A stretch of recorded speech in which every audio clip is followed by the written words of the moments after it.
Feel the vibe. It's Mobaz on the beat. HighLifeNG.com.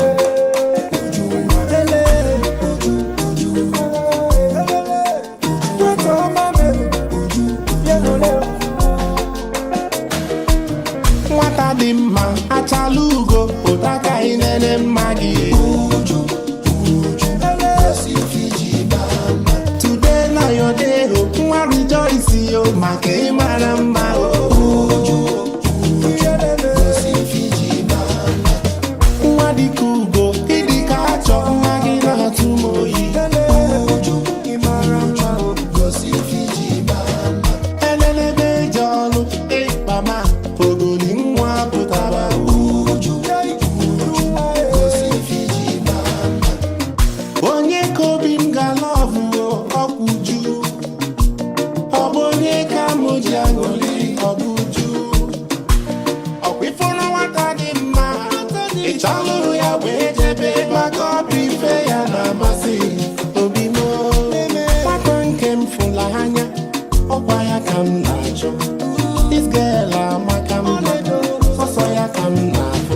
Nwa lechabara odibe uju nwa ife dịka gị akọ na mma bụ bịaba obigo lekwanụ nwa o. Nwata dị mma achala ugo HighLifeNG.com. Today na your day ho, nwa rejoice yo maka ịmara mma o.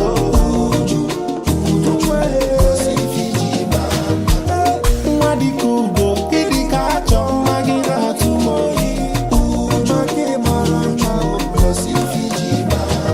Elelebe eji ọlụ ịkpama ogoli nwa pụtara uju. Nwa na mma, nwa Chukwu kesịrị ọbụsọ mma. Nwata ọma m fụrụ n'ịgba aṅụrị, Nkechi nyere m si ka njide. See, I confess my love for you. I confess my love for you. For this love go sweet from Munage.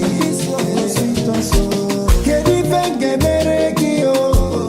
Kobi wee dị gị mma. Uju nwa m, ugebe oyibo nwe. You be my heart desire ho. Nwa malụ mma bilie pụta kụwa nene.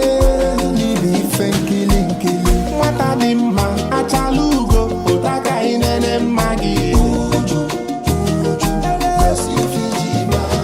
Today na your day ho, nwa rejoice yo maka ịmara mma o.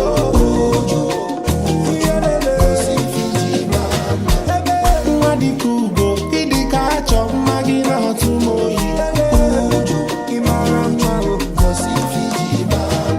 Elelebe eji ọlụ ịkpama ogoli nwa pụtara uju.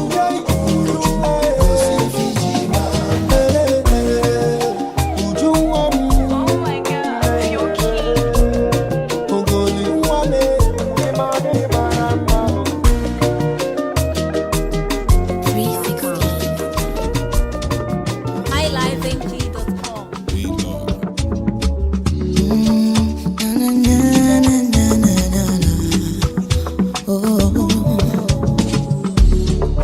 You get the baby way I want to talk about. All I need, go me daddy man. You suppose remember that she dey live for roundabout. Look if if you want the girl, or the con one Laura. On the make a desk, or kwa go put you feel alright.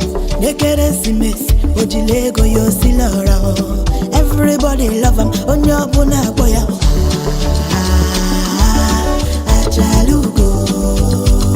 Achalugo, show them how you do it.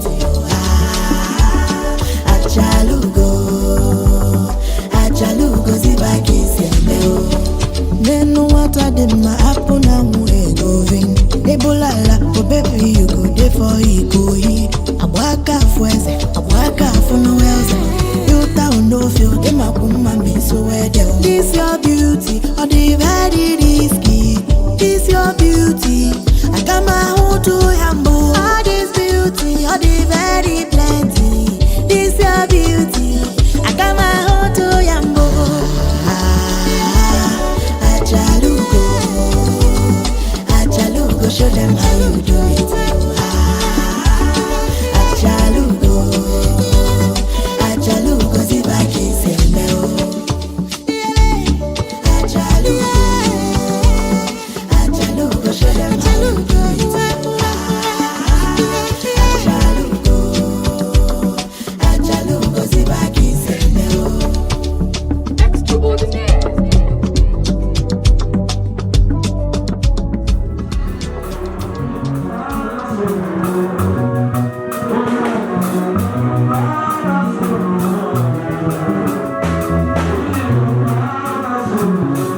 Praising my Savior all the day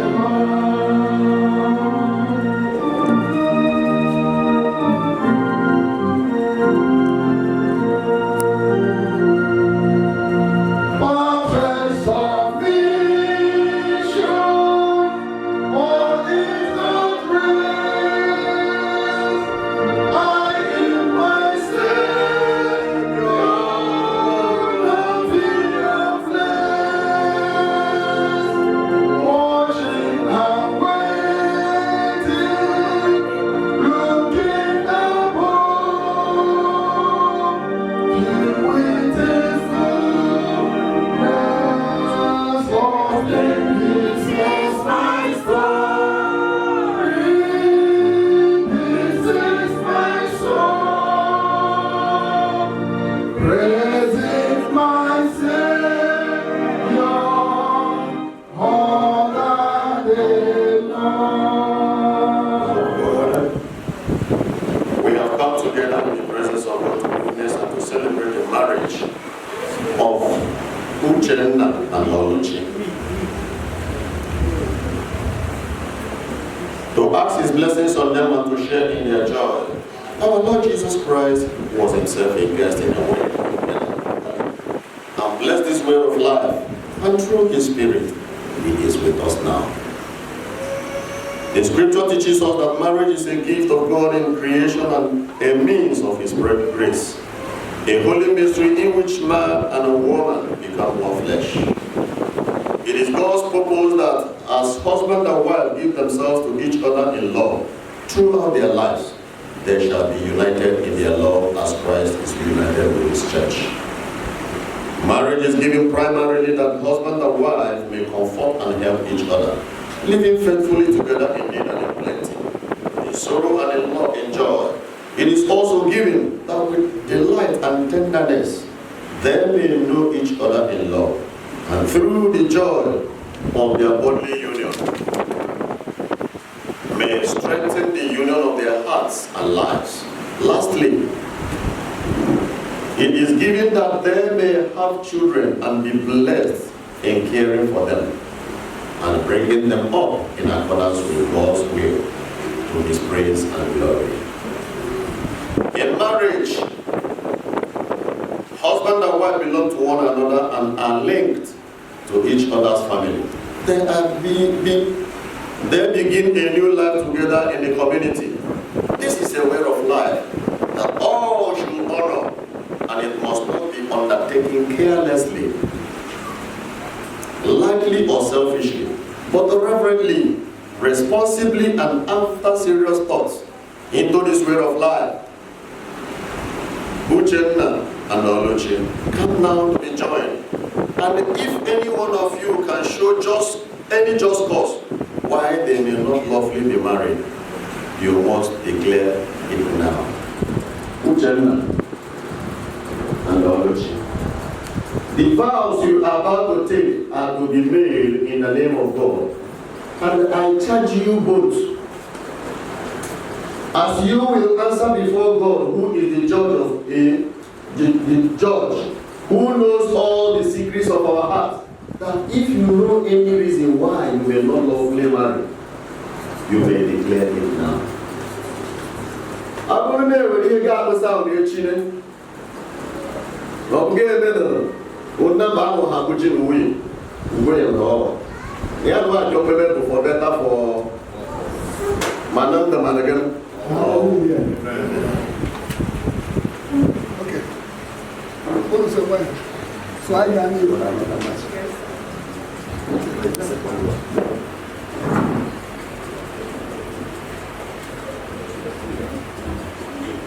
Uche, of your own free choice,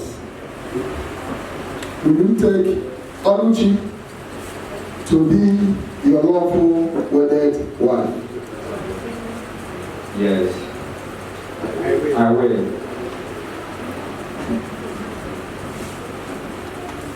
Will you love her, comfort her, honor her, protect her in sickness and in health, in poverty and prosperity, forsaking all other women, be faithful to her as long as we both shall live. I will.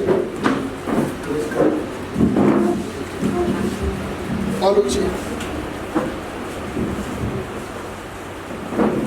of your own free choice, will you take Uche to be your lawful wedded husband?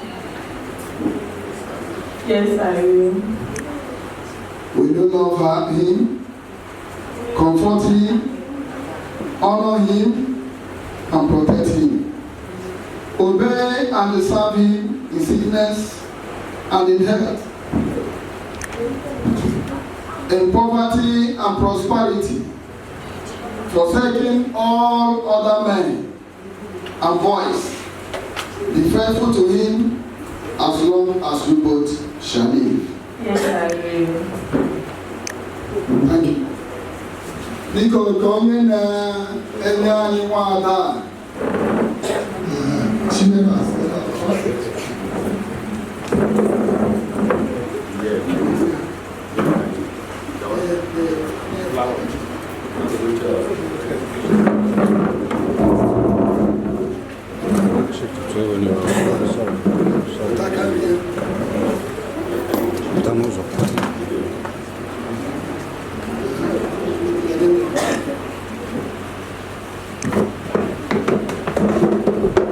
Papa, Uche, I'm basically here to come. So is that your name? Yes, you should go back.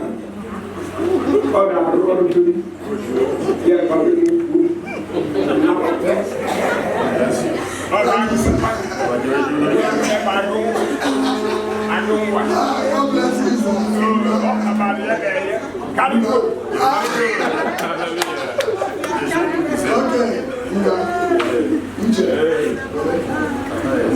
Hallelujah. Amen. Papa, in your Chineke, one wine. Mana ibu ndo kochuna anochitanya Chineke. Why in your Chineke? Chineke nyebeze ya Uche. So when you can come to Chineke, Chineke, praise the Lord. Hallelujah. God bless you. Oh, I got the chat.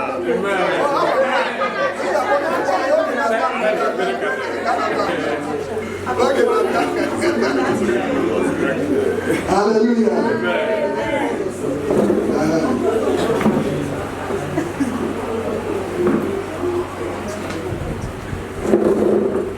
Okay.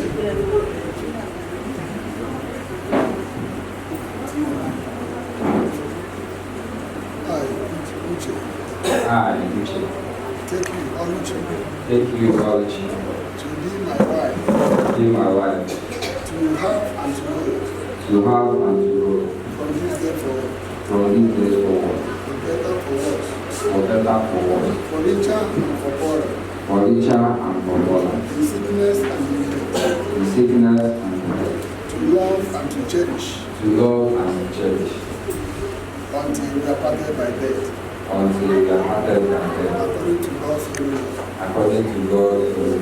This is my solemn vow. This is my Solemn vow. This is my solemn vow.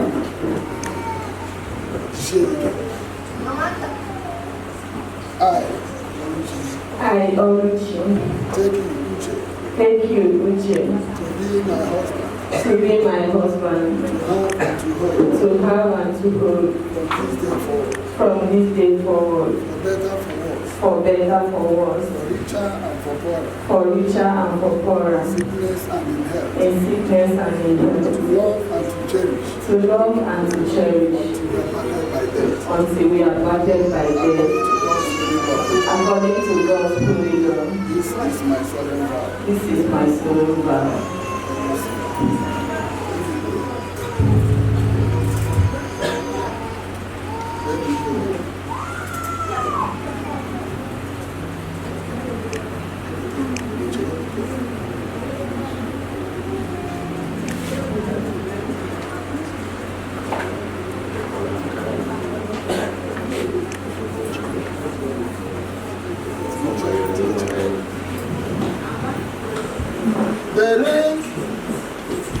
a symbol of wholesomeness and perfection. It is made of gold, which is a precious and durable metal. What a better representation of your feelings for each other.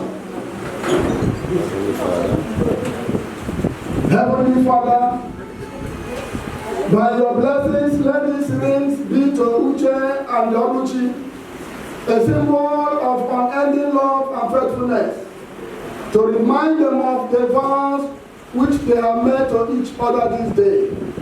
We pray that you bless it. In Jesus' name we pray. Amen.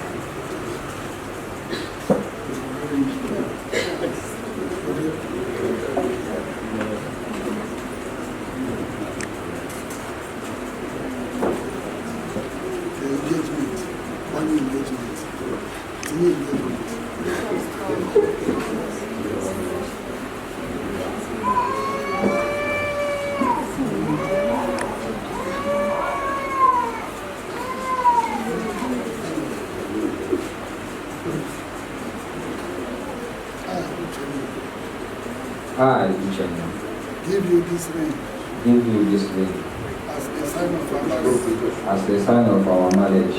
With my body I honor you. With my body, I honor you. All that I am, I give to you. All that I am, I give to you. All that I have, I share with you. All that I have, I share with you. Within the love of God, Within the love of God, Father, Father, Son, Son, and the Holy Spirit. and the Holy Spirit.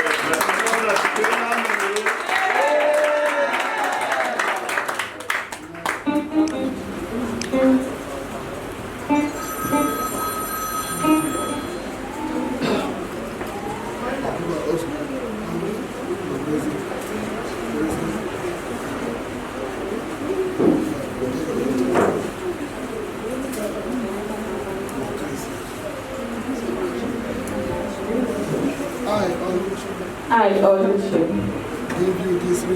Give you this ring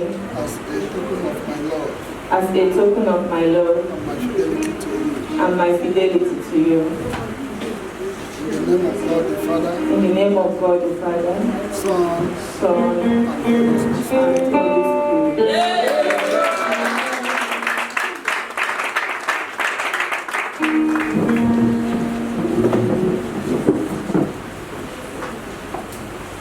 Let the Spirit of the Lord come down. Amen. Let the Spirit of the Lord come down. In Jesus' name, let the Spirit of the Lord from heaven come down. Let the Spirit of the Creator and preserver of all, giver of spiritual grace and the author of everlasting life, send your blessings upon Uche and Oluchi, whom we bless in your name, that living faithfully together they will fulfill the vows and the covenant they have made, of which the rings given and received is a token and a pledge, and may ever remain in perfect love and peace together, and live according to your laws, through Jesus Christ our Lord.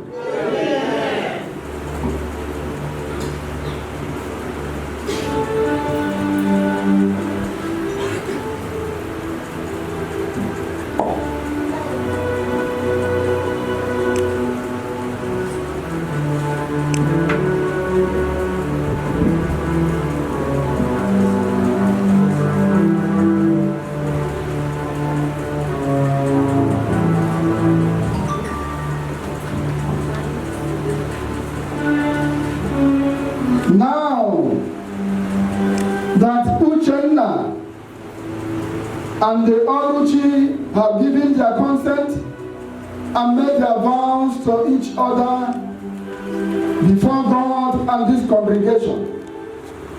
with the joining of hands and the giving and receiving of rings.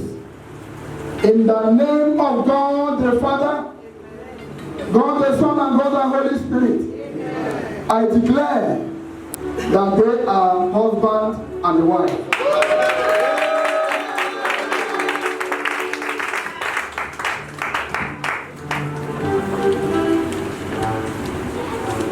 Therefore, those whom God has joined together, let no man put asunder. In the name of Jesus Christ. God the Son, God the Holy Spirit, bless and preserve and keep you.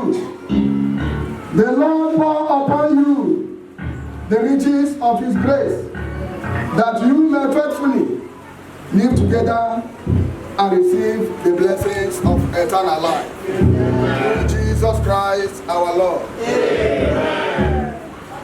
One on the aka.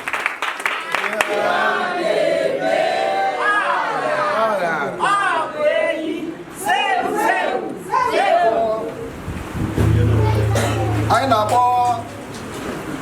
Papa na Mama Uche, na Papa na Mama Oluchi, ka ha bịa maka ngọzi.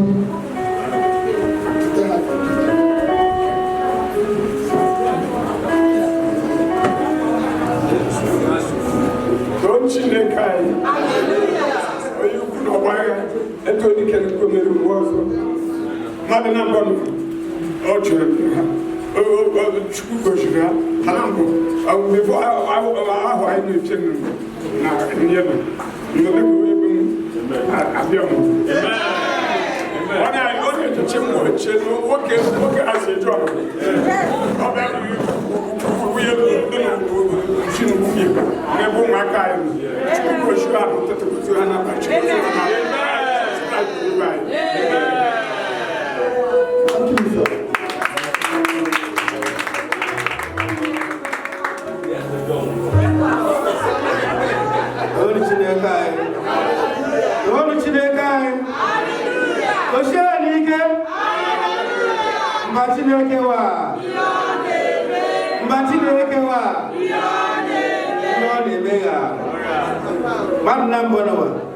Chineke kwere ụzọ chukwu ya aka na mmụọ ihe mere obodo ọbụla apụrụ ihe ka anyị ọbụ ndị mmadụ wee kwute na-esi ihe maka ịgwa abịara asị ha ịma Chineke gọziri ha aka petere epete ihu ụwa ama ọchị otu a ka ọ ga-adịrị anyị niile n'aha Jizọs nwoke na ube nwaanyị na ube aka na-agakwa nke nọ ọzọ ka na-abịakwa Chineke siri ihe ọma wuru ikpere bịawa onye chọrọ ihe ọma ga-eru aka onye na-achọghị ihe ọma ya gbagara anyị n'ụzọ ndị na-atụ ihe ọma gata n'aha Jizọs eluigwe iwe otuto ka anyị sọpụrụ gị ebighị ebi ndị nsọ n'ihi na ịbụ oke mmụọ n'aha Jizọs Kraịst bụ onye nwe anyị.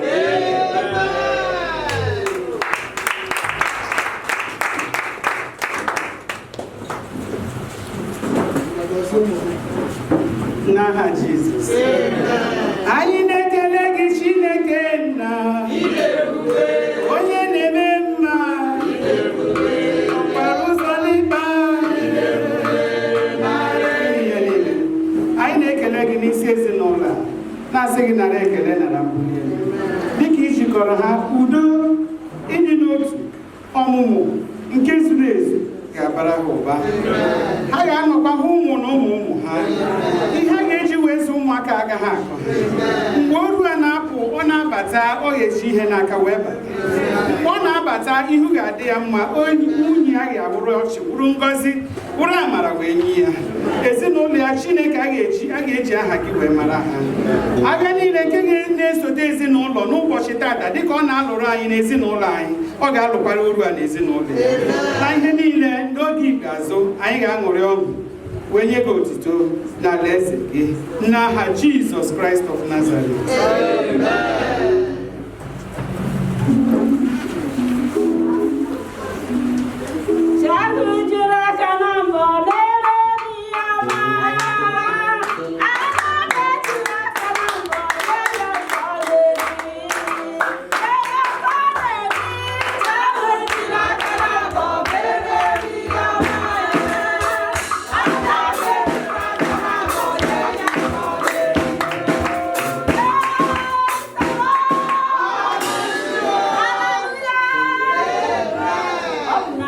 Jizọs.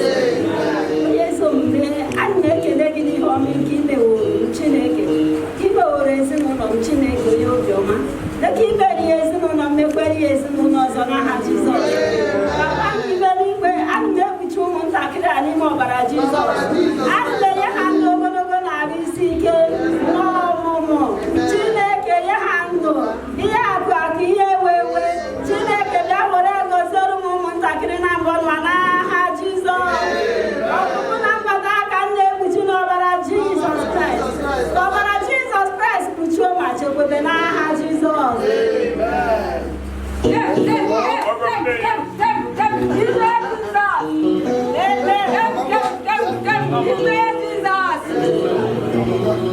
Mama ukwu chọrọ inye ngọzi ya. Ọ bụ n'aha Jizọs. Ọ bụ n'ike na ọbara Jizọs. Ana m achị Chineke nna, Chineke onye ebere na ọmịiko. Ọ dị mmadụ eme ma ọ gara ihe ejere obi ozi. Ọ tụrịtara onye atụgburu, o chetara onye azọrọ. Papa deyo, deyo n'isi ụmụaka nọba, deyo n'ọzọ kwakwo, deyo ọzọ kwakwo, nna unu na-edu. Ichi ihe ndị bụ nọ naanị na-ehetetekwa Chineke biko. Na-erube nara ekele n'aha Jizọs. Gọziere m ha mmadụ gburu mmadụ. Gọziere ha ọfụfụ ha na mbata ha. Ọ dịrị n'aka papa. Ka Uche ji elete nne Ochi n'ụwa. Ọ mụtakwa nke edete akarị ọ n'aha Jizọs.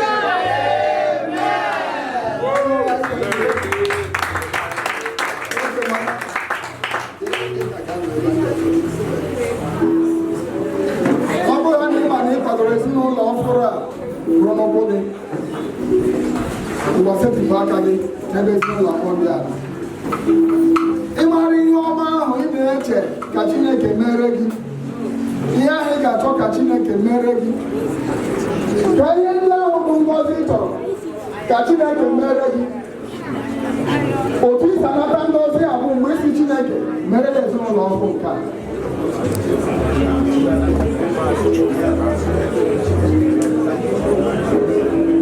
Ka onye nwe anyị nụrụ ekpere anyị n'aha Jizọs. Ọ ga-adịrị unu na mma. Jehova ga-egozi unu, Jehova ga-echebe unu, Jehova ga-ebuli unu elu. Nzukọ Kraịst kwuo okwu n'isi unu si na ọ ga-adịrị unu na mma, ya dịrị unu na mma n'aha nke Nna na nke Ọkpara na nke Mmụọ Nsọ.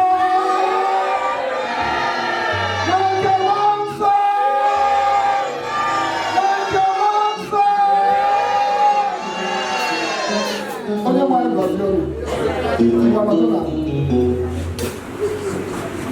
Mama,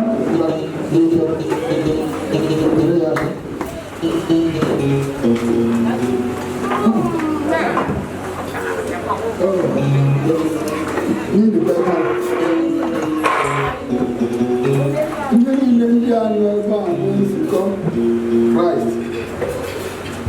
Ya ụmụ Chineke zukọ ebe a taa.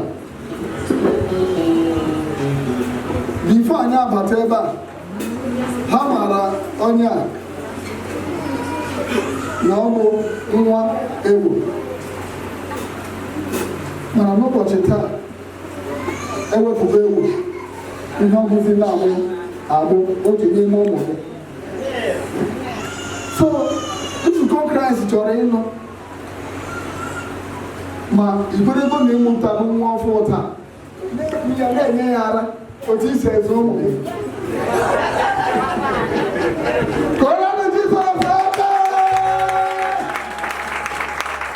God bless you, man. Onye nwe anyị gọzie unu n'aha Jizọs Kraịst.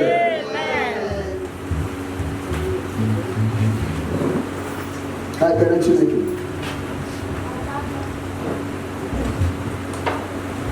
Eternal God, Creator and Sustainer of all, give your grace to the family of Uche and the Oluchi. Grant them that in the years ahead, they may live together in the Lord. Joy and peace of our Savior, Jesus Christ. Amen.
Oluchi, ụmụ ọrụ gị ndị tụkwasịrị gị obi, onye nwe anyị si n'ebe gị dị elu zite enyemaka nye ha. Grant them the joy that brightens endless sorrow. Grant them the peace which comes from earthly strife, and to life the glorious tomorrow that comes upon eternal love.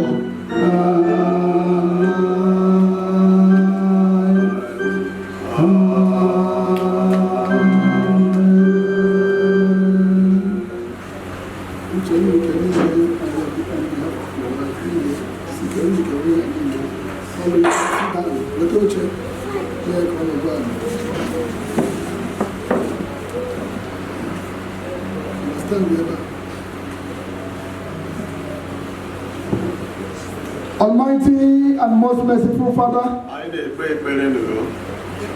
the strength of all who put their trust in you, we pray that as you have brought Uche and the Oluchi together by your providence, so you will enrich them by your grace, that those vows which they have made to each other in your sight, they may truly and faithfully perform. Through Jesus Christ our Lord. Amen. Almighty Father, you have created all mankind to glorify you in body and in spirit. Give these children of yours join in one another as living temples of the Holy Spirit, and bring them by this joy to know and share in your creative and redeeming love. Through Jesus Christ our Lord. Amen. Eternal God, true and loving Father, in holy marriage you make your servants one. May their life together witness to your love in this troubled world. May unity overcome division, forgiveness heal injury, and joy triumph over sorrow. Through Jesus Christ our Lord. Amen.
When I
From Ephesians chapter 5, from verse 21 to end. Submitting to one another in the fear of God. Wives, submit to your own husbands, as to the Lord. For the husband is the head of the wife, as also Christ is head of the church, and he is the Savior of the body. Therefore, just as the church is submitted to Christ, so let the wives be to their own husband in everything.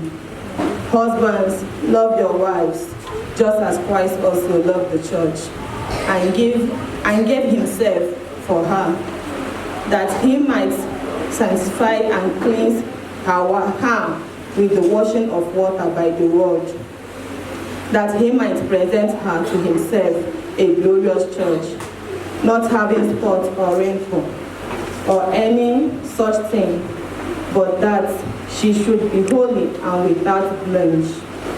So husbands ought to love their own wives as their own bodies.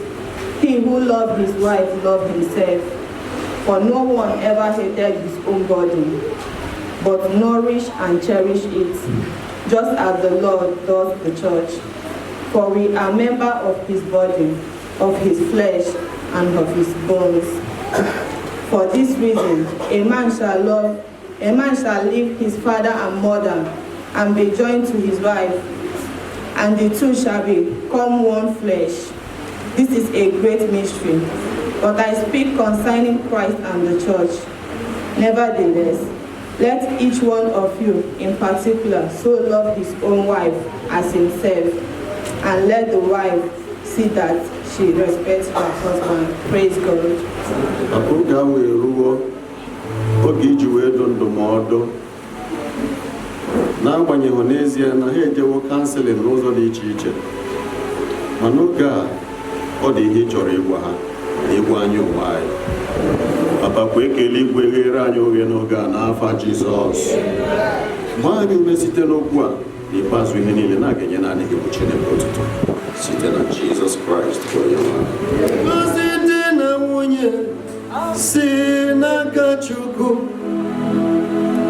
ọ dị mmezi n'ụlọ sikwa n'aka ya.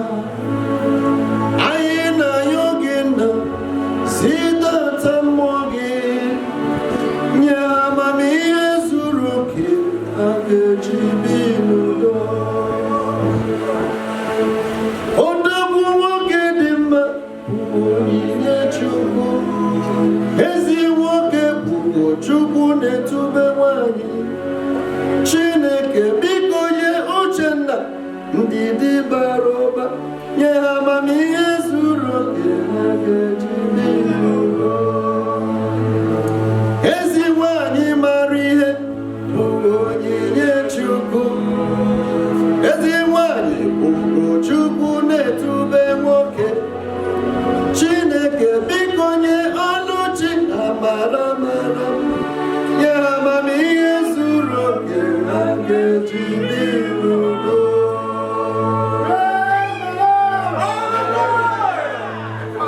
Hallelujah. Nke mbụ, a na-ekele Chineke maka ụbọchị taa. Ọ bụ eze ama n'aka echi. Mbido kọwa akụkọ ka ije n'ụwa ji bido, chi ga-ejidebe anyị n'ọrụ. Mana amara Chineke bara ụba. Mkpata nkụ adọghị ka ịyọta nkụ. Anyị maara na ị ga-eji na nwunye na ọ bụ ije gana. Wachi na ọ bụghị ije nkụ. Na ọ bụ nke nwere.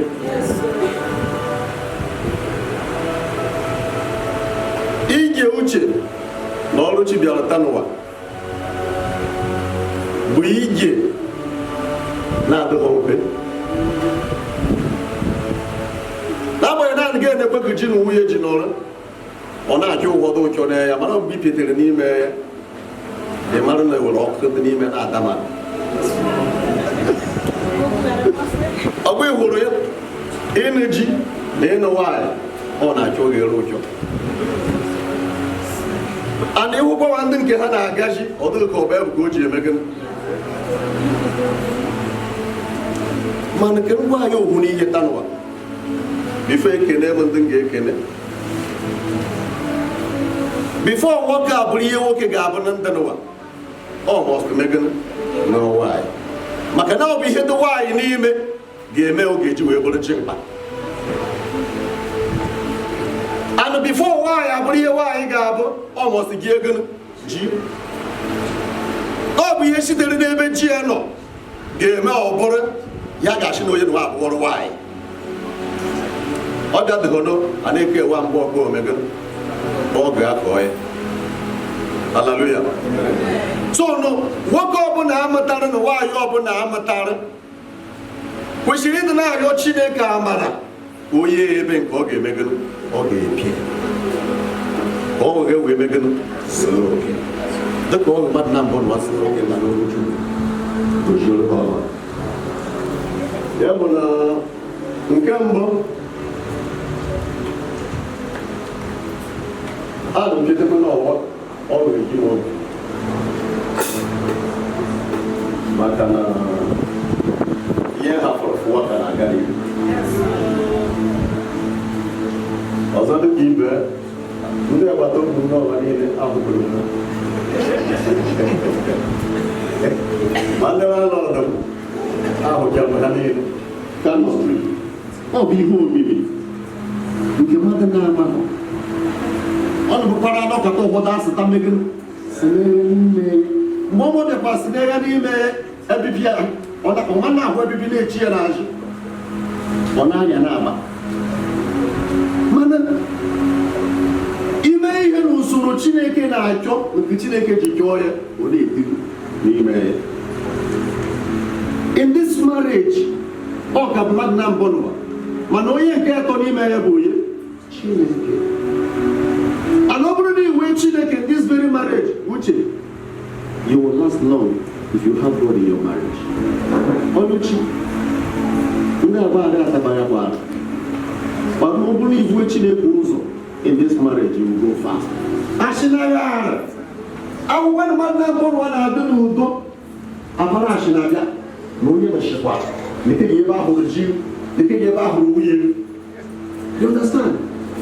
Ọ chọrọ wa. Ịga ma ọrụ ọgụ ụfọdụ n'ezinụlọ ka a na-achọ ka ewefu.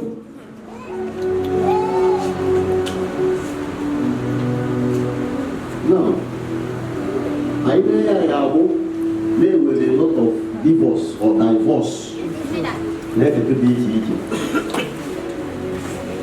And gịnị na-akọs divorce iji a divorce ji na-achọ ka ihe na onwe emegoro pietebia were ọnụ. Ọ bụ ihe akwụkwọ nsọ gwara anyị ihe na-achọ mmemme.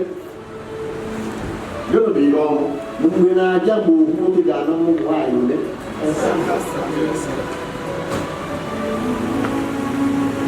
Onye nke ihe gasara nke eji were. Now, there are some certain things in the marriage iwe ya n'ime amara Chineke abara ụba. E were ya na-akpa ịhụ na ya Him and the boy they were in Oyibo courtship. You know, Waka be the wrong woman, Ajapo a dirige shop right. A dirige tantalizer. Dirige can touch your son. You know? Man, when it comes to marriage, situation is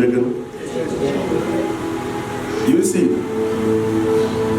upon me get the marriage in the shop right. One of the canal.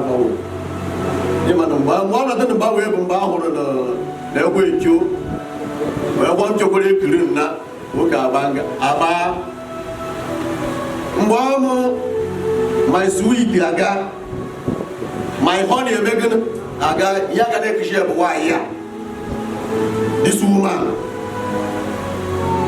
Madam, they can be guilty. They took the pet name. Bebo! Yes! My dear, no! I cherish it so much. Oh, me remember why. Amami ana puppet name. Yade kuye mbuaya. Madam Jagodu. Bolo bushu kum kutem to kuema. Shimne yake kene wele iya jena ko wai. Boshai mare ko. Misheke tekirme. Moshimo ko body. Bishop Gay Yozo, Washington Body. Shem Deji Pumi since. Not home looking, Nama home and naked home. You understand? And from that particular moment, Uche would Megan. Then I know where what I will eat home wine I like and under her. You see? Okay. Okay, Chineke tiere Oluchi n'ime and the nature of food or barrel mana ihe ahụ ọ na-ala ihe ya onye nke Chineke ji gọzie ya. I'm telling you the fact. You know, oh well, and if you give her that particular thing or want all her secrets or all superior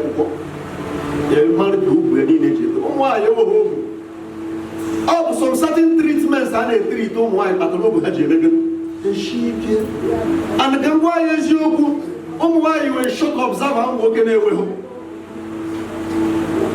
Shock observer in the sense that what can you we hear why you and that is the reason why if what can we hear will rather last long.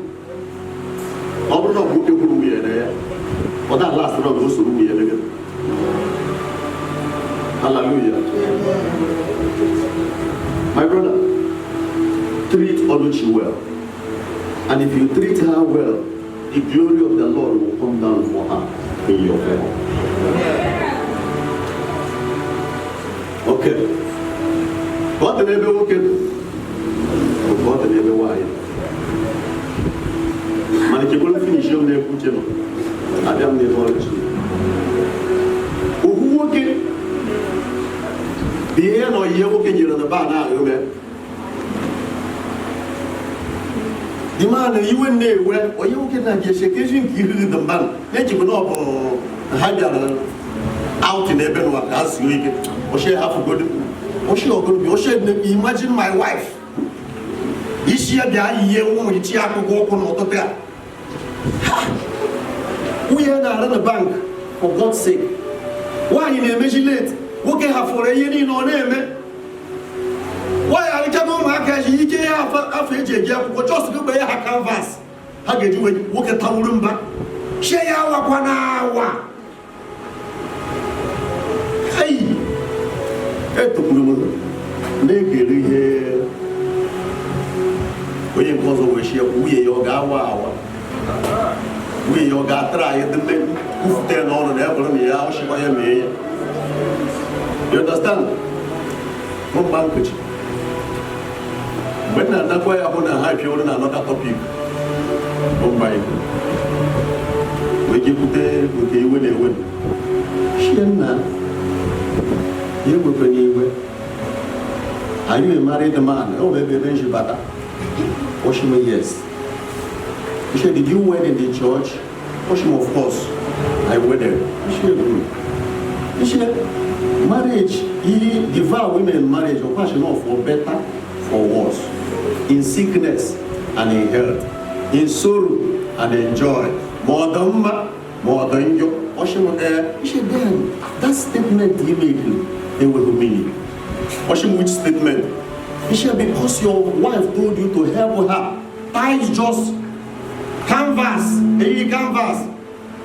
If you do Bawamba, she might have use such advice that day you will. Makan Boshwaya got on that, Okagane wouldn't be in Mamma. Okagane, Julia. Do you understand? Every never put women in the war. Oyama shock, I'm going to be in it. Do you understand? Emma demand him opium. Come here, who are going. See, here Janajin Wibe. We open a year, 1 year. Ekada, main Ekada. Not unnecessary. You might buy the challenge you when the Jalwayo. We are going to get you. You might not go and say upon him, as in the wheel. Even though you move on to the Hanena, one nurse, it will share and kill you. I'm all. This is my family. I'm a mission Najo. What do you command of advice? We have control when they will. My Yabrun do to them. You understand? And actually, we are not control. And no better, we are the big. Now, we don't the party. You are not Japan, how far, no, how well. Behind a day and family data. A lot of issues. You understand? Help your wife. And look at the one just like a kita, madam, a woman so what happened when I know Katama? I have no one kitchen, she could or she shake it, daddy. I have to wash him the game jack on the area canal. Macanoma, the move of the shift bear. Honey, if you don't kitchen, she will make half of them. Or your banana, Gasset. You understand? So you name it go water, get the pimpan. You can go one, I should woman, I should know kitchen. Look at the kitchen over the canal or your pass body, I should know them you. The two is in my Anna, or Yanaga. Get them, I should have puffed over ship and water.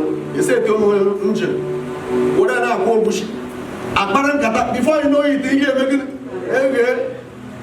I can't really get I know why if you I don't know kitchen about making. That's how it. That is the joy of the whole family. Unity, understanding. You understand?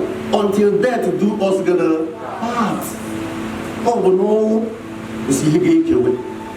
So far, no need to go work out. May he give me. Madam, advice, any advice here. You understand? How do you wear bankachi in a time? You may kill. Oh, now. Only. Hey, when you go, why we are? You know, why we are? That is it. Ever, however, they mention my baby, they kiss you beautiful on our board who will be back at the door. A beer corporal. Look at the way away. And a beer corporal. Mana. Never go me in Ephesians chapter 3. Is it 5 or 3? 5 verse 22. Oh, you Bible of God make up. He not deep Makaneji Bogan. Oh, why should I have on the pandemic? The baby. There you go. Dika Christ I put my isi sukoya.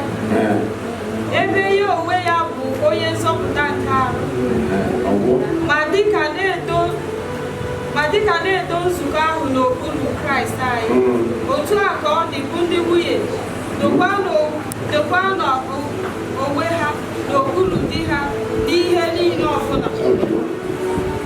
The Bible actually, why? The problem we are having today, but why I believe the attack our original. What will go on email? I funk. What when they will be here, man. You understand? My dear, me met down ever I know. I would have been here, my neighbor wish. They are neighbor wish. Jeremiah Abuja in November, I did a difficult. Umuchineke, Emana, Apunumban, Kikitimuto, Kikitimuto, get a problem. You got a problem. Among neighbor a lodger, they were gym, the bar they sports, the very close to that very place. Get a problem. Get a problem. Yes, she could move to Nina Gafeba. She could move to Ocean of Honda, Ocean of divorcees.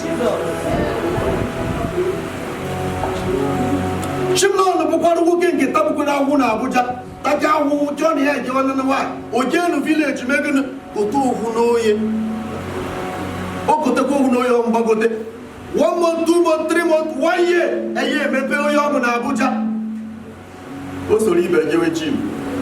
And the gym home, maybe I'm not a York and I'm walking here and I. Amen.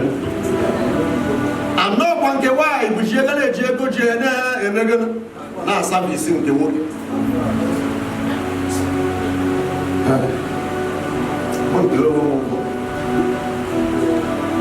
she had the tackles and ear mesh boy. Oh, why not the year? Not the year. What do they go to you in other kita? But I got the head chin other. Okay, you don't forget you go to the room where you money have a magazine.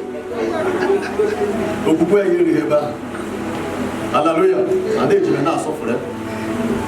My dear, the kind of things that are unable wine or get up, don't emulate them. Pray to God to give you the grace to be under your husband. Oh, I'm going to wear night, wear top. Not only taking a room, you wear top.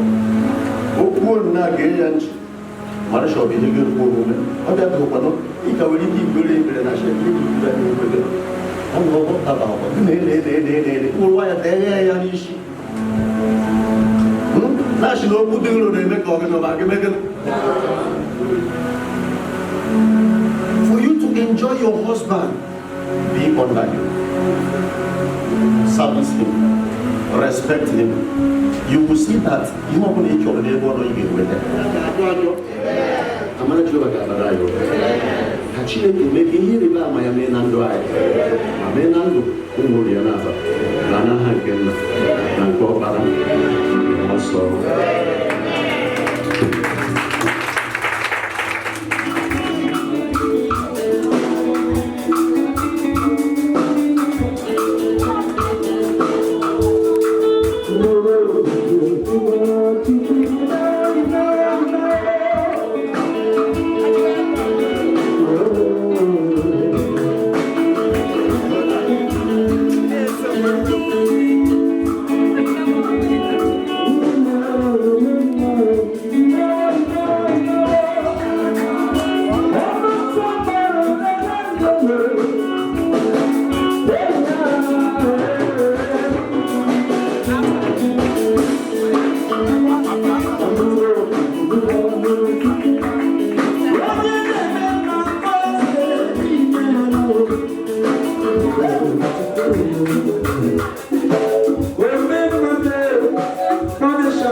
ya ga-abịazi ikele Chineke. Ọ bụrụ na ha na-abịa mmadụ niile esozie ha n'azụ ka bịa kelee Chineke.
ewo ezinụlọ agbụ ga-agbagota maka ekpere.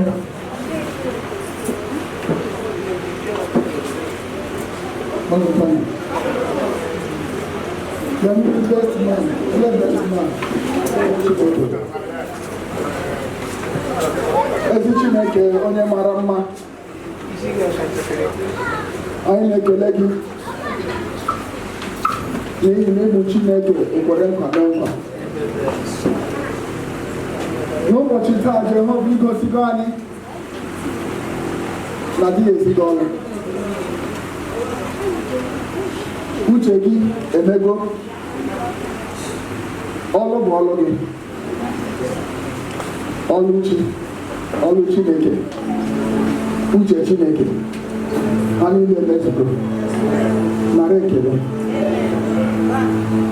Onye nwe anyị imeela maka mgbe ọ malitere ọ dị ka egwuregwu, mana ihe ọbụla etinye gị n'aka igosigo na ihe ahụ adịghị ata nchara. Today, Lord, we are so much grateful. We say thank you, Lord. Anyị na-ekele gị. God masịrị, oh God, dịka anyị nọ n'okwu gị, marriage is a mystery that no man can explain. Otu mmadụ abụọ, ezinụlọ abụọ ji bụrụ otu, maka n'ụbọchị taa, ezinụlọ ewo na ezinụlọ agbụ abụrụgo otu. It's a mystery. Enugwu agụ, ụmụ ịba abụrụ otu. Thank you, Lord. Anyị na-ararazi ezinụlọ ndị a nyefe n'aka gị. Ụzọ a ga-abụ ụzọ ọma. Njem a Oluchi bịara n'ezinụlọ agbụ, ọ ga-abụ ụzọ ọma. A ga-ahụta ebere gị, a ga-ahụta ọganiru, a ga-ahụta ebe mma. N'aha Jizọs Kraịst. Onye nwe anyị, nzukọ gị agọzigo ezinụlọ ọfụ nke a. Ndị ozi gị site na onye nwe anyị ebe nsọ gị, site n'ebe ịchụ àjà, agọzigo ezinụlọ ọfụ nke a. Onye nwe anyị na-eguzozi n'okwu gị nke gwara anyị na onye chọtara nwunye na ọ chọtara ezi ihe, na ọ ga-anatakwa amara n'aka Chineke. Onye nwe anyị na-ekwenyere gị Jehova na Uchenna achọtara ezi ihe, ọ ga-anatakwa amara n'aka gị Jehova n'aha Jizọs Kraịst. Mmepe ụzọ ga-adị n'ezinụlọ a, amara ga-abụ ụba n'ezinụlọ a. Onye nwe anyị ọṅụ ga-adị n'ezinụlọ a, ọganiru ga-adị n'ezinụlọ a.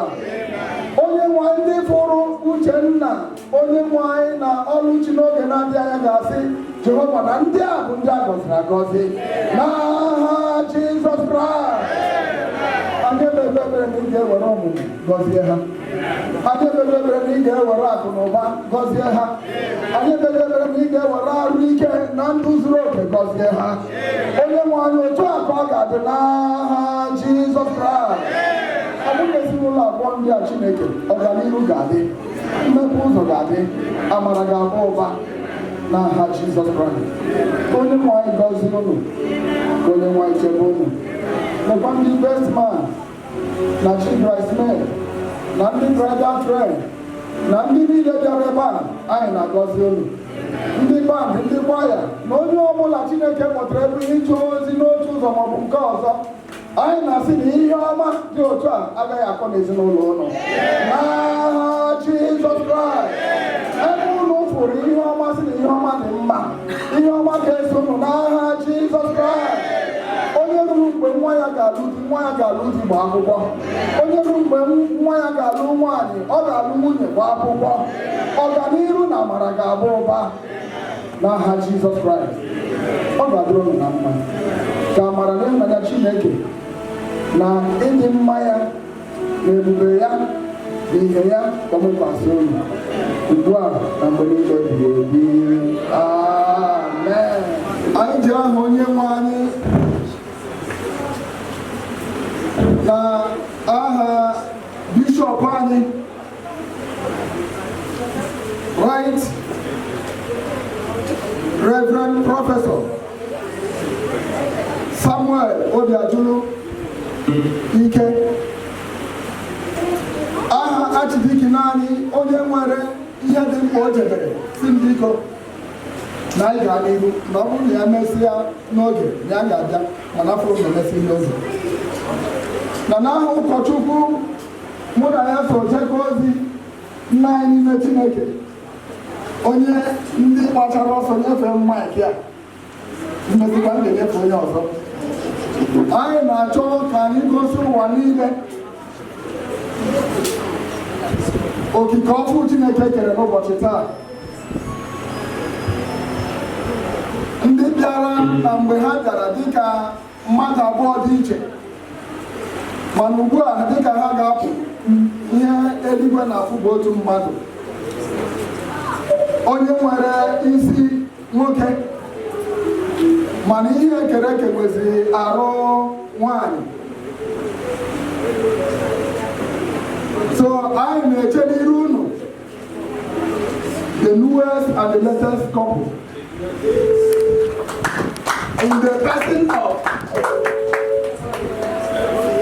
Mr. and Mrs. Uche, Victor, Oluchi,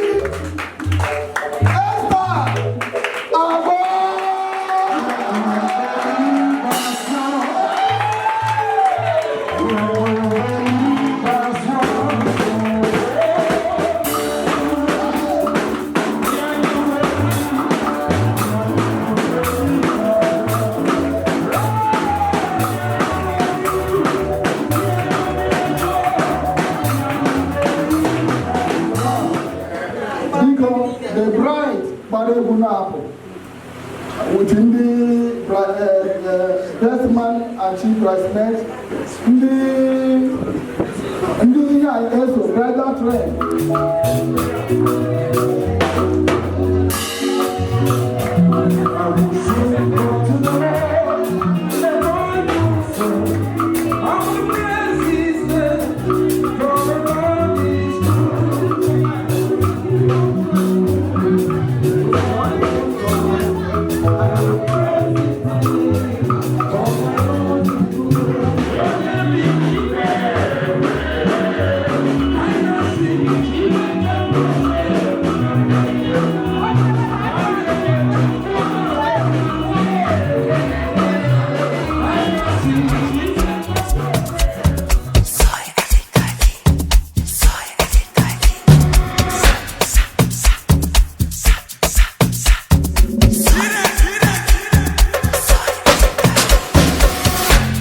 Isabella, I'm addicted to you, Isabella. Oh my way now, where you there one day, Isabella? Wanna give me something, Jara? Give me love, oh Jara. You're my antidote to mama. Every day see yakba, my defense is on the scatter. I no go fit to jackpot, my adrenaline the para. My baby no fit tire. Whoa, whoa, whoa, whoa, whoa. Take a miss you, take a me, take a miss you, wine, wine. Take a miss you, take a me, take a miss you, take a miss you, take a me, take a miss you, wine, wine. Take a miss you, take a me. I'm addicted to you. Te quiero, papi, puedes sentir en mi cuerpo. Bésame, I'm addicted to you. Si tú mírame, abre fuego. Yo te pongo loco, suficiente de você. Make my heart no go dey fail me. I pray I go see you another day. Ọmọge olólùfẹ́, jọ̀wọ́ wá yan máa. Easy on me, I'm addicted to you. Chama-me, sei que vai ser difícil esquecer. Tu foste pra longe, tentativa de não me ver. Take a miss you, take a me, take a miss you, take a miss you, take a me.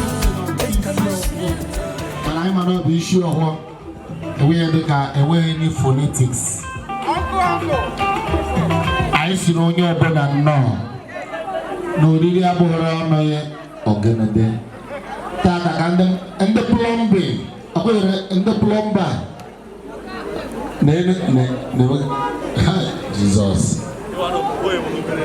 Jesus Christ lekwa Onyeka CEO Onyeka ji plumbing work eme ọkwa ndị ọzọ Association of ọzọ title holders chiri iche gị zere ezelu maka na oriri abụghị ọnụ ihe nkabi anyị bịara na ngurube ụmụnne anyị ndị na-arụ onwe ha ya eri mgbe ha wee sị na ha ga-anụ onwe ha dịka di na nwunye ọ bụ ihe ememme bidoro na mbụ n'ogige Eden to be precise enwee kee nwoke na nwaanyị ọ nwoke ga-ebu ụzọ wee kee Chineke bịa mara ihe na-akpa anyị wee sị ọ dịghị mma ka nwoke ọbụla nọrọ naanị ya na ya ga-emeri ya onye ihe aka nke kwesịrị obi ya na ọ bụghị nke kwesịrị obi Chineke. Collins anọghị mgbe a na-ekwu nke ahụ maka na ọ bụrụ na Collins mara ọ gawa anụtara onwe nwaanyị ekwu ihe nke ahụ ọzawa kọl mgbe a na-akpọ ya Chineke wee mara obi anyị afọrọ m dịka m na-eminista Chineke wee mara obi anyị wee kere anyị onye iyi aka nke kwesịrị obi anyị onye iyi aka afọ amamebe nke na-anụ nke ịkado mmegi idobe ama emeghị ya onye iyi aka kwesịrị obi ya ọ bụ ya ka anyị mere dịka a na-emere ya n'ogige Eden anyị chọrọ ireplicate that gesture Chineke bidoro in ab initio wee mee anyị na-asị onye ọbụla bịara mmemme a you are highly welcome nọrọ ana ma iyi ekwada nchiki ma iyi crochet ihe ọbụla e yiri biko na-abata we have assorted of accommodations for you isi ọhụrụ ọnụ akụrụ okwu bụsi ọnụ Chineke wee mee ihe ịrịba ama na mgbe ekwensu si n'ọbịa mụwa na oruje ekpere wee gowe egwu ọmụ ndị abụzụ na-asị aga m eje na abụ ọzọ jee kewa aka tewe egwu ebe me ewe ha ọgwụ ngwọrọ wee were onwe m ọ bụ egwu aka ngịgata Chineke mee ihe onye ọbụla nọrọ n'ụdị kwesịrị nọ Gabriel Amara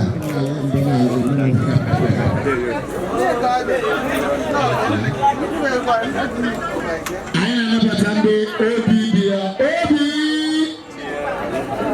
ụmụ nwanne obi asị omegụgụ nke m afọ ịhụ m na-ewe m afọ ịhụ a bụ ihe nke ụwa ịhụ ihe nke ụwa ka ọ bụ ama akwụkwọ ụmụ nwanne there you go. And what's going in town? Ochi-Man and Oluchi. I'm going to tell you. All right.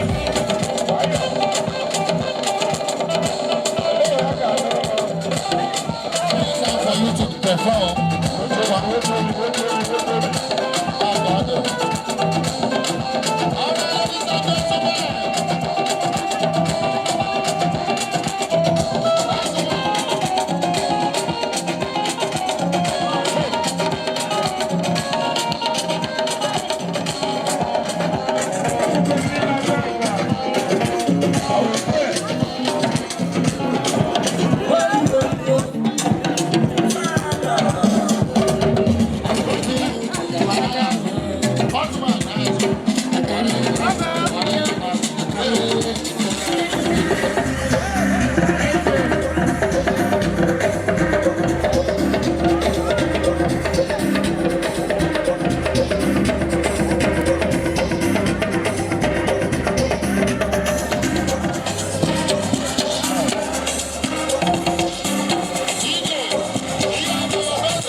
You must marry by force.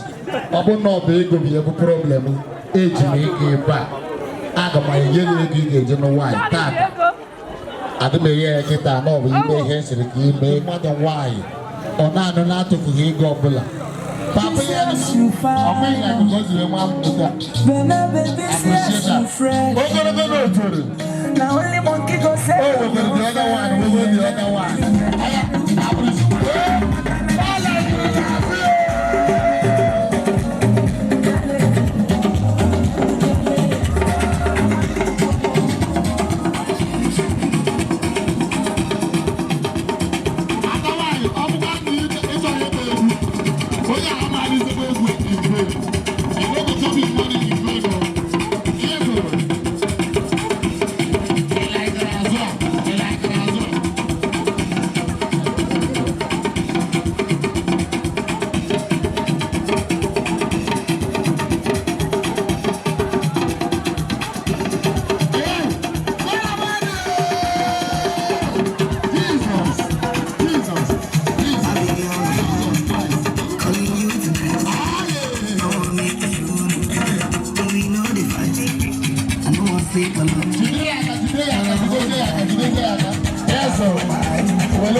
All right, ladies and gentlemen, to the podium.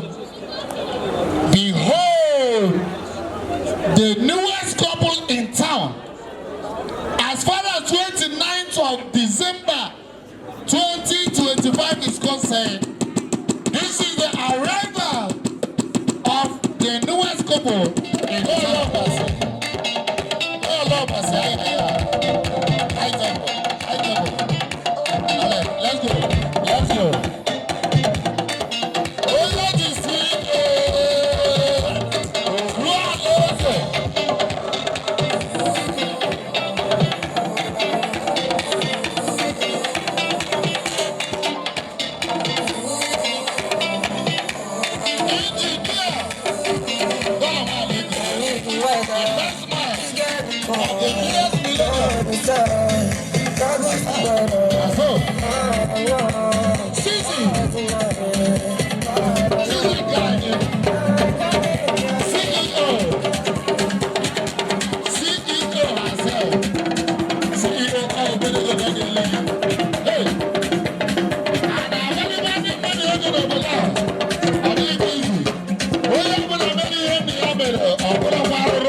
Let's go.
Ima na Oluchi mama ojebe club. Biko be aside am na go be ga rin ke tata.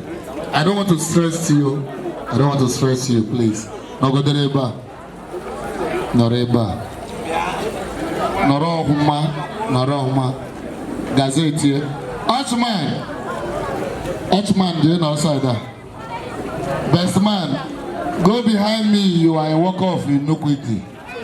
You know outside that. Ochi-Man, akwado. Biko.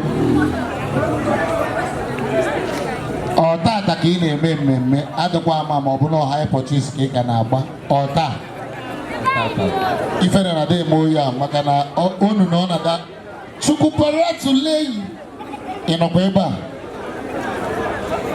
biko enwere ndị gwara mmemme a biko enwere ndị gwara mmemme a shọ maka ọkụkọ ụkwara na-enye nsogbu ịma ọkụkọ ọbụla shọ ọkụkọ onwe na ụkwara ejie ma na ọhụrụ mmiri nke ụzọakụ mana enwere ndị gwara mmemme ọsị m shọ nwanne m nwaanyị ọ bụ ihe gị na-ekwuru ka a na-eme ọlụ Chineke ezigbo nwaanyị dị mma ọgba nne Igbo anyị maka ebe Igbo ịnọ ọgwa na enwe Gulf Estate, Zoo Estate, Centenary mana abịakwa na saịdị nke ọnwa Estate enwe na njiri atọmadị ebe sorry biko ndị na-ebe m na-ada atọkwa unu tata thank you biko e nwere ndị gwara mmemme a hafụ nke sa nọ na artisan nke san e nwere ndị gwara mmemme a ha bịara ebe a biko I challenge you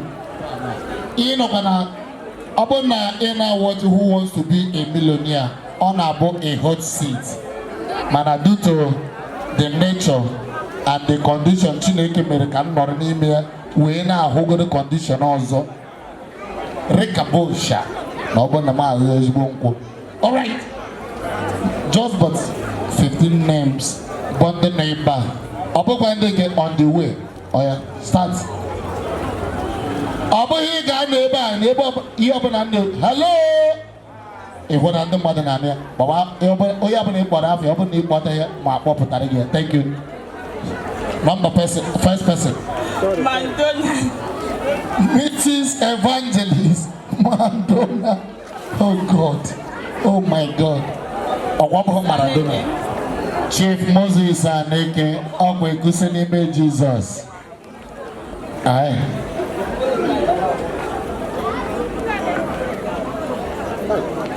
Jesus. Ndị emegbu anyị intimidate ebe a. One the ndome by ndome makukwai ndị Enugu ga-emekwa anyị ndome ba Enugu ga-emekwa anyị ogwe pastagara ego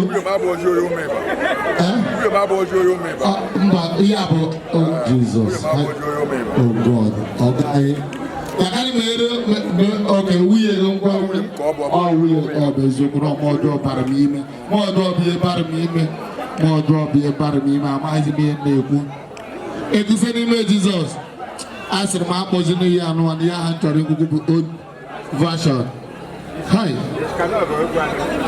ọ bụ ya ke 1 plus 1 ọ bụ gịnị 1 hai everyday dances na come ebe a man of God listen I'm in trouble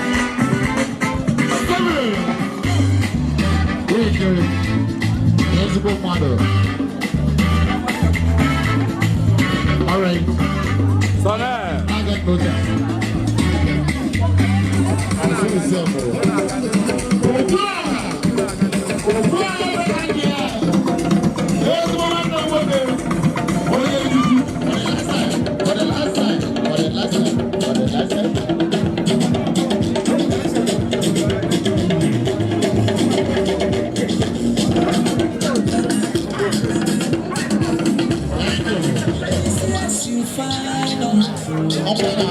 Please come on, please.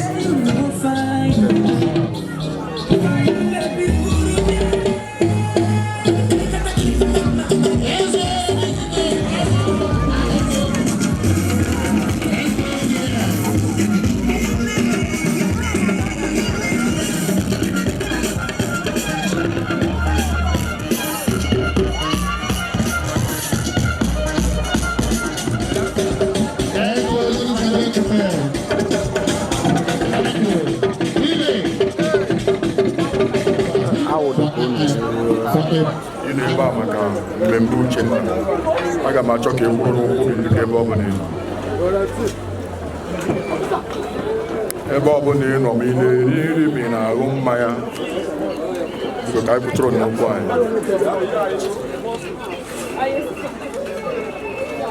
ya anyị bịara taa bụ ihe ọhụụ ọ nweghị ịkwa akwa nwanne anyị nwoke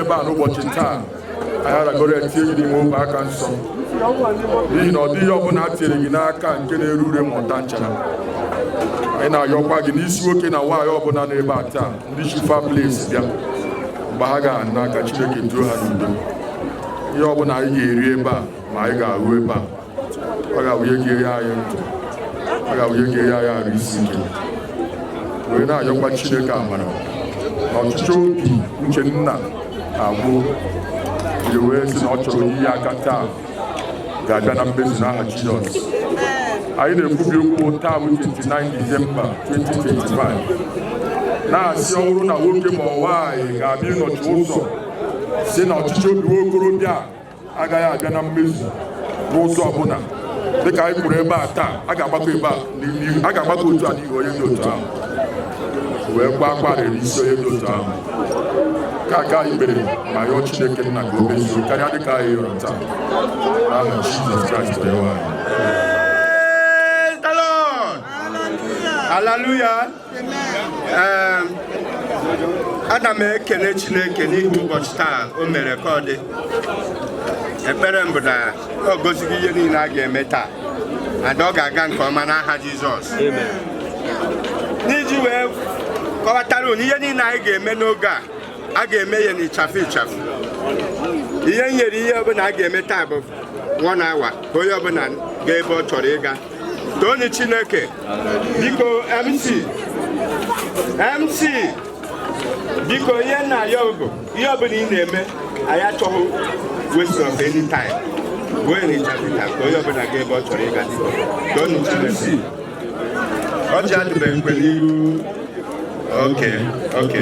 And ọzọ na-agwa ndị kpọrọ anyị okwu taa Uche gị na nwunye ya anụghị ihe agwara unu na chọọchị were ihe a gwara na chọọchị mere ihe ọ bụghị nke m ga-ekwu ga-aka nke ha kwuru ekwu kama ka ime ihe niile a chọrọ ihe niile a gwara na chọọchị ka imejuo ya n'aka Jizọs.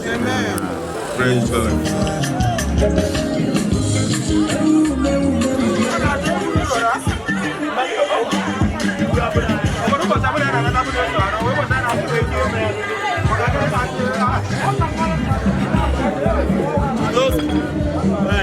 Ndewo. Chifake. Ndewo. Gaa n'iru. Odogwu. Ndewo.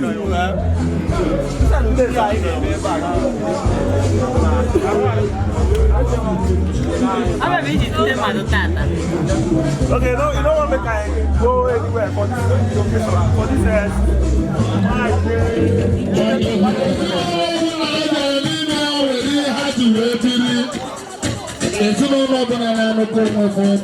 please, I don't want it. People, also, the rest of the year of my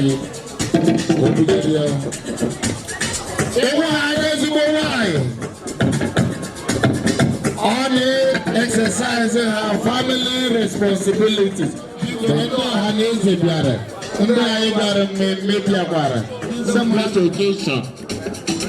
Chairman in Oji Abia, Eman Oji Ada, and where you go. But Chairman, I did it. You can go back to your destination. Yes. Thank you. Chairman, ngwa biko gwa anyị ka ọjị ga-eji wee jee ije n'agbanyeghị na ọ nọ n'efere. MC ọjà ọdọ sọmọ ẹka dị tọwọ kemgbe gwa mụ ya dị ahafọ anyị were ya chee n'ụbọchị biko chairman sịrị m o were onye ama ụbata m ego ọma ọha in this great community. Alright, ka m were ofu ọjị wejere ọzọ weta nweta m nke mbụ onye ahụ na-emeghị. Alright, chief asị nna mụrụ nwa nwata nwaanyị anyị na-anụ tata jidekwa ya na anyị ka na-abịa ọ bụ ọga Sani ma mgbe birigbo ezigbo mmadụ ichete were ofu ọjị ọ jụrụ ụlọ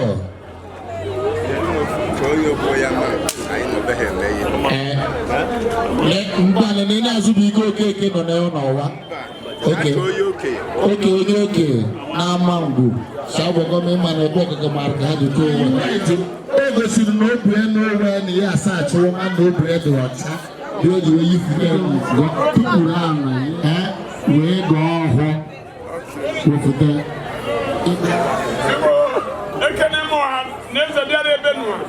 That's the year. That's the year.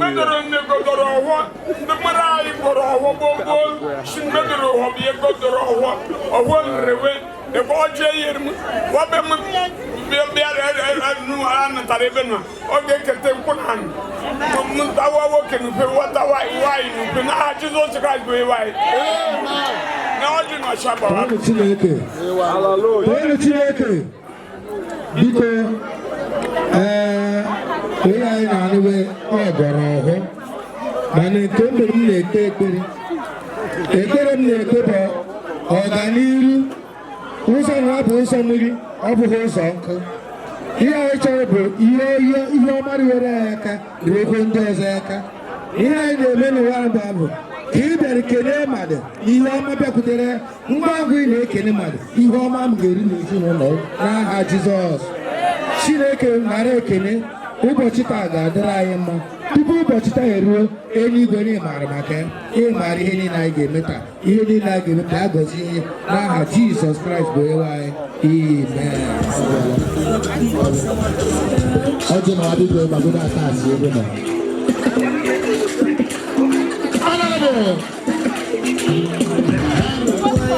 oge great friends anyị na-erite obi ebe a. Oh God. Onye ka bịaka iji ego mana ịbụ ha ụmụ mapara ụmụ nwaanyị onufu ọnụ m na-ebe wọta ebidowo naanị ịhụ dị maka ọnna sorry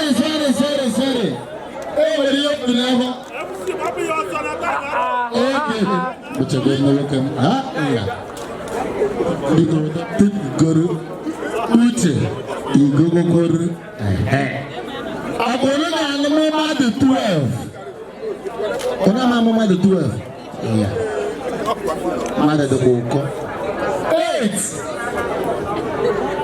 6 ndị achọkwa ime ihe bụ nsọ kwuru 7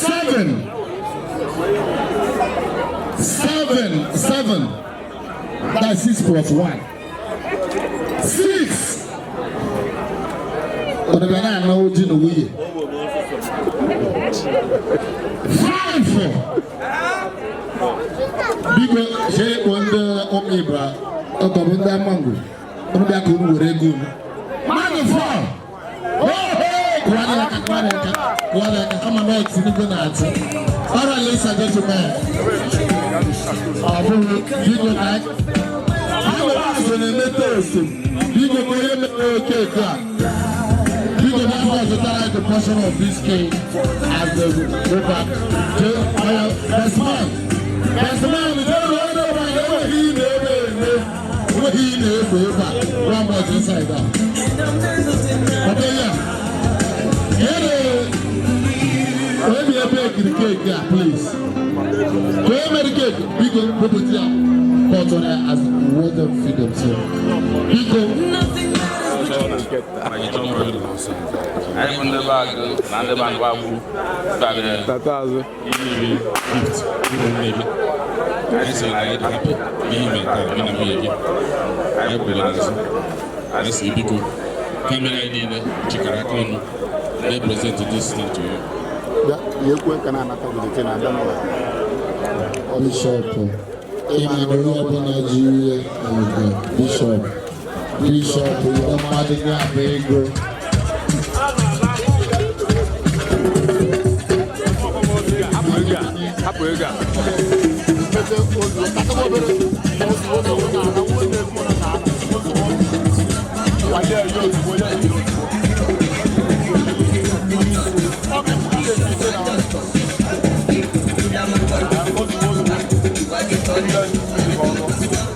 Aga taru ko bia o taru e woni wesa go ahead.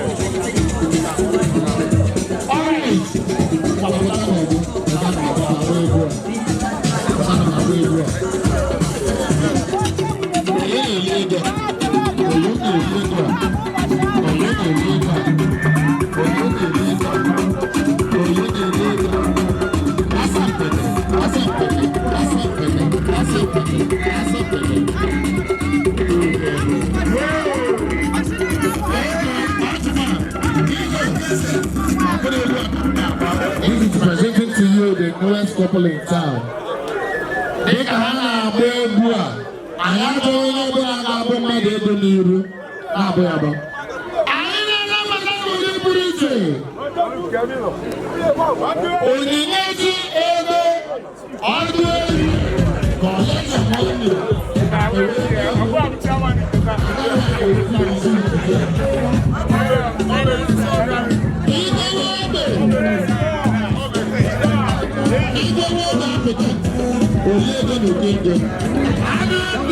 Jesus, Mr.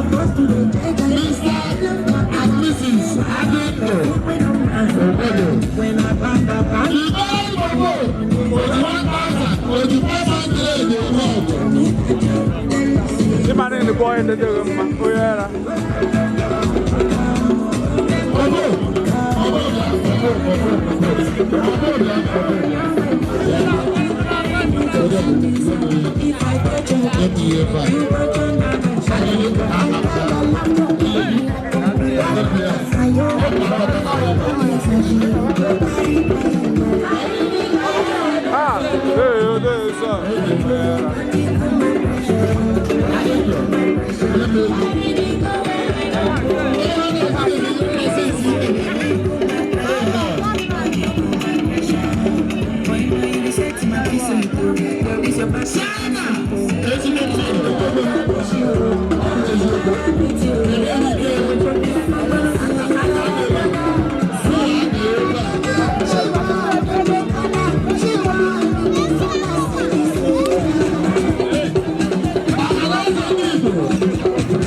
Viva!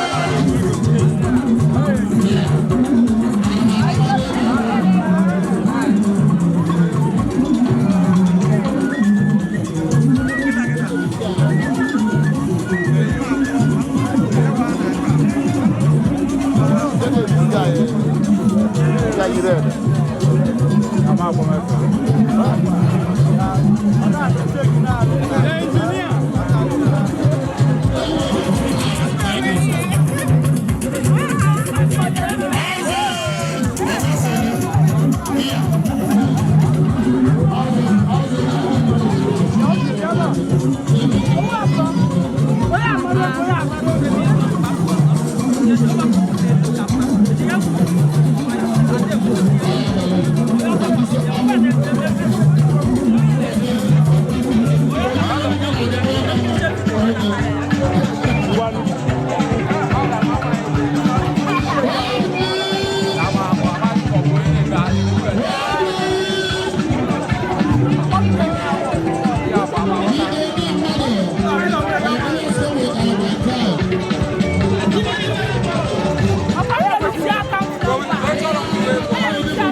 Thank you.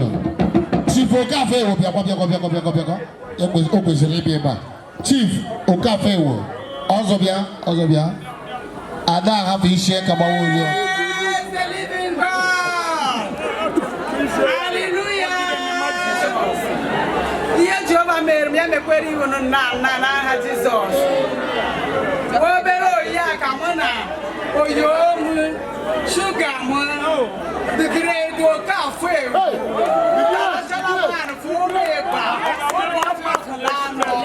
I do open here. One last why, no, it's a way of eating with all each and come. Me, I got to make it while walking with our eye. What's the idea?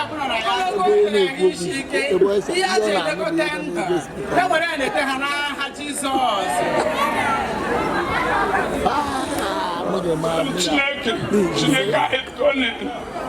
You're going to come in. Open up. I should not be better than Benamochi. But I don't tell up on the moon. I jack. Maybe I'm with the wrong one.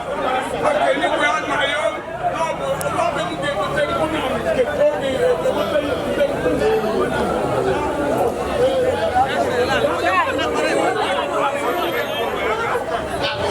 You could pick up a neighbor. Open his Latin also, amen. Maganoku, thank you. Courage, Bobanena. Obi! Oh, Mahato Yabaneka, Tabanaka. Okay, all right, ladies and gentlemen. I know that the official presentation of gifts. Abune will you in Italy. The time is apparently now. Come and render that which God in His infinite mercies has bestowed unto you to give to this family, who by the grace of God is rejoicing today. Yes.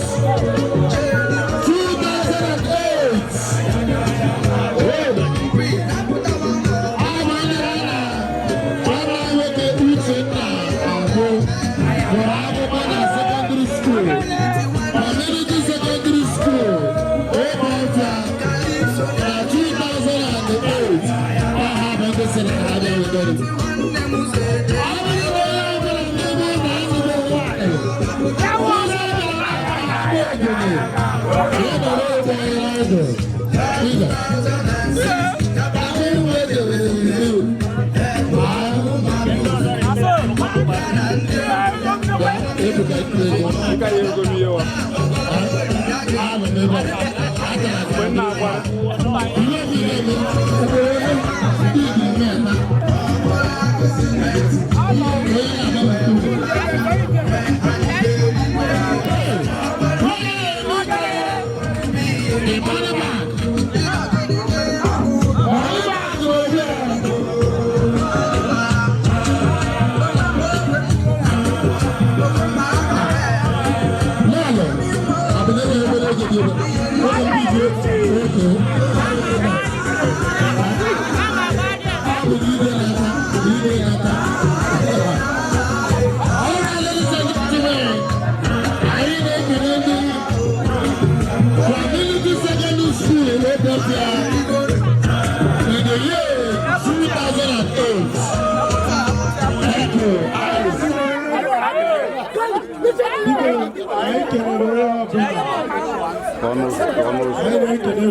Because never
You are elegant, my beautiful lady, my one in town. The way you dey walk, I shut it down.